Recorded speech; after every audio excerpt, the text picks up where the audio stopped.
በስመ አብ ወወልድ ወመንፈስ ቅዱስ አሐዱ አምላክ አሜን። ሰዓታት ሚዲያ ወደ እናንተ ወደ አድማጮቻችን ከሚያደርሰው መርሃ ግብር አንዱ የሆነው የሕይወት የስንክሳር መርሃ ግብራችን እነሆ ጀመረ። ይህ መርሃ ግብር ከእናንተ ከምዕመናን ለሚነሱ ጥያቄዎች ጭምር መልስ የሚሰጥ መርሃ ግብር ነው። ከመርሃ ግብሩ ብዙ እንደምታተርፉበት ተስፋ እያደረግን ከሰዓታት ሚዲያ ጋር ቆይታ እንድታደርጉ በእግዚአብሔር ስም እንጠይቃለን። ክፍል 53 እንጀምራለን። ወደ ጥያቄው። በሐዋሳ ከተማ የምኖር የአራት ልጆች አባት ነኝ። ካሉኝ ልጆች መካከል የመጀመሪያው ልጄ ወጣትና የኮሌጅ ተማሪ ነው። እኔ ሳላውቀው ያልተፈለገ ሱስ ውስጥ ገብቷል ሲሉ ሰማሁ። ልጄን ከሱስ ውስጥ ለማውጣት ምን ማድረግ አለብኝ? እባካችሁ ልጄን ከሱስ እንዲወጣ አፋጣኝ ምክራችሁን ለግሱኝ ይለናል ወንድማችን። መልካም አባታችን፣ የሰሙት የዘገየ ጊዜ ቢሆንም ግን የእርሶ ብርታት የልጁም ጥንካሬ ካለ ከዚህም ሱስ የመውጣት እድሉ በጣም ከፍተኛ ነው። ስለዚህ ከሱሰኝነት ለመውጣት ብዙ አይነት መንገዶች አሉ። መፍትሄ የሚባሉት ሁለት አይነት መፍትሄዎች አሉ። አንደኛው የራስ እርምጃ ከእርሶ ጋር የሚወስደው ነው።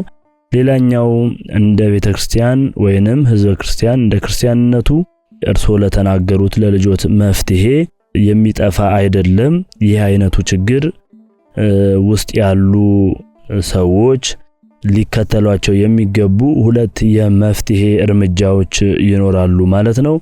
አንዱ ክርስቲያን ወጣቶች በራሳቸው በኩል ማድረግ የሚገባቸው እርምጃ ሲሆን፣ በሌላ በኩል ደግሞ ቤተክርስቲያን እንደ ተቋም እና መላው ህዝበ ክርስቲያን እንደ ክርስቲያንነቱ የሚወስደው እርምጃ ነው።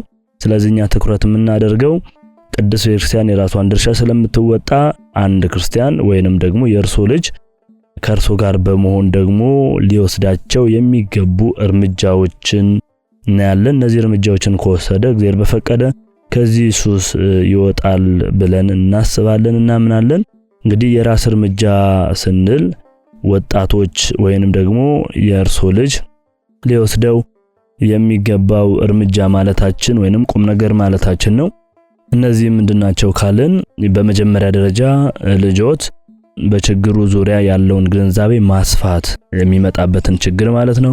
እግዚአብሔርን በመውደድ ከሌላ የሥጋ ባርነት ለመላቀቅ የሚያበቃቸውን ወይንም የሚያበቃውን መንፈሳዊ ትምህርት ማግኘት አለበት። በዚህ ሱስ የተጠመደ ልጆት ለመመለስም እርሶ መጣር ወጣቱ መጣር ይኖርበታል ማለት ነው። በሌላ በኩል ደግሞ የችግሩ ሰለባ የሆነው ልጆትን እንዴት መመለስ አለቦት የሚለውን ስንመለከት የመጀመሪያ ልጆትም እርሶም አስቀድሞ ተስፋ ከመቁረጥ መላቀቅ ይኖርባቸዋል። አንድ ክርስቲያን በሱሰኝነት ተሸነፈ የሚባለው ከሱሰኝነት ሰብሮ መውጣት አይቻልም ብሎ ባሰበ ጊዜ እንደሆነ ልንገነዘብ ይገባል። ባርነት እንደሆነ የተረዳ አንድ ሰው በዚህ እስራት ውስጥ መቆየት ካልፈለገ በረድኤተ እግዚአብሔር ወደ ክብሩ መመለስ የሚችልበት እድል አለው። የመጀመሪያው እንደጠፋው ልጅ ልቡን ወደ አባቱ ወደ እግዚአብሔር ማዘንበል ይገባል። የእግዚአብሔር ስራው ደግሞ የሚመለሱ የእርሱን ፈውስ ለሚፈልጉ መልስ መስጠት ነው። እግዚአብሔር ፈውስ ነው። ስለዚህ ተስፋ ከመቁረጥ መላቀቅ አለበት። እርሱም ተስፋ እንዳይቆርጥ ልጆትም እንዳይቆርጥ።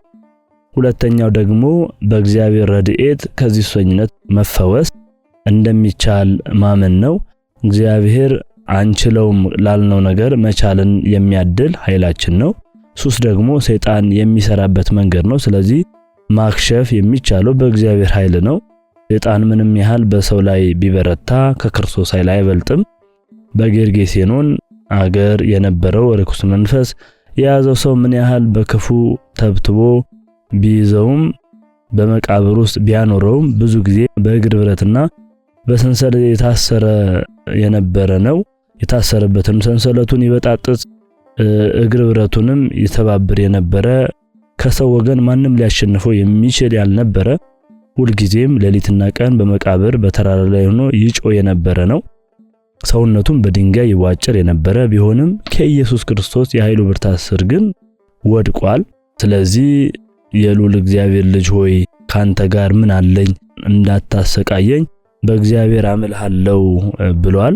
አንተ ርኩስ መንፈስ ከዚህ ሰው ውጣ ብሎ ጌታችንም እንደሰደደው ፈጥኖ ውጣ ብሎ እንዳዘዘው በማርቆስ ወንጌል ምዕራፍ 5 ቁጥር 15 ላይ የምናገኘው ይሆናል። ሐዋርያው ቅዱስ ያዕቆብም በመልእክቱ ምዕራፍ 4 ቁጥር 8 ላይ ወደ እግዚአብሔር ቅረቡ ወደ እናንተም ይቀርባል ብሎ ይናገራል ማለት ነው። ስለዚህ አስችለን ብሎ ወደ እርሱ መቅረብ ይገባል።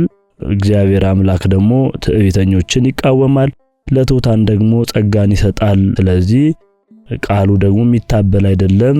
ስለዚህ ረድኤተ እግዚአብሔርን አጋዥ በማድረግ መፈወስ እንደሚቻል ማመን ነው።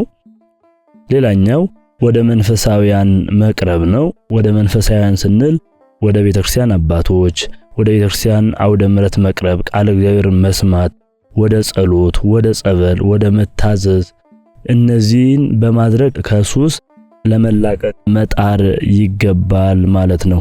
ሌላኛው አራተኛው ደግሞ ወደ ንስሐ ሕይወት መራመድ፣ ወደ መንፈሳውያን ቀርቦ አንጻራዊ መሻሻል ሲታይ ወደ ንስሐ አባት ቀርቦ በንስሐ ሕይወት መራመድ ያስፈልጋል። ወደ እግዚአብሔር ካህን ቀርቦ ኃጢአትን መናዝ ይገባል። መታጠብ፣ መንጻት፣ ሕይወትን ማደስ ይገባል ማለት ነው። አምስተኛው ደግሞ ዳግም ወደዚያ ሊጋብዙን የሚችሉ መንገዶችን ሁሉ በመዝጋት የነጻነት ሕይወትን በውስጣችን ማሰልጠንና ማስረጽ ይገባል። ከንስሐ በኋላ የሕይወትን መሪ ክርስቶስ አድርጎ የሕይወትንም መመሪያ ወንጌል አድርጎ እያንዳንዱን ቀን መኖር ያስፈልጋል። ሰውነቱን በሱስ የሚያነቃቃ ሰው ኃጢአቱን በማራገፉ ብቻ ሰላም አይኖረውም።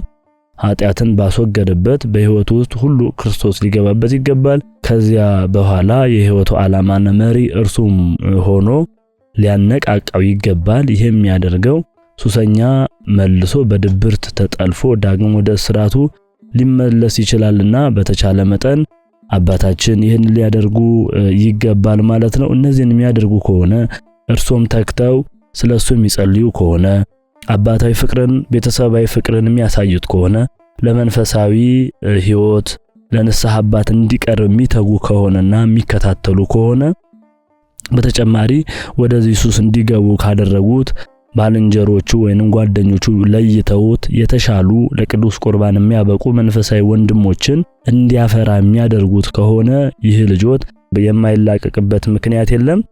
አባታችን እንግዲህ ልጆት ከሱስ ወጥቶ ዳግም ለምስጋና በቤቱ እንዲቆሙ አባታችን ልጆም ወደ ሕይወት ወደ ንስሐ ሕይወት ተመልሶ ከሱስ ወጥቶ እግዚአብሔርን እያመለከ በንስሐ በስጋው ደሙ ጸንቶ የሚኖር እንዲሆን ያድርግሎት። እግዚአብሔር ከሁላችን ጋር ይሁን። ይቆየን።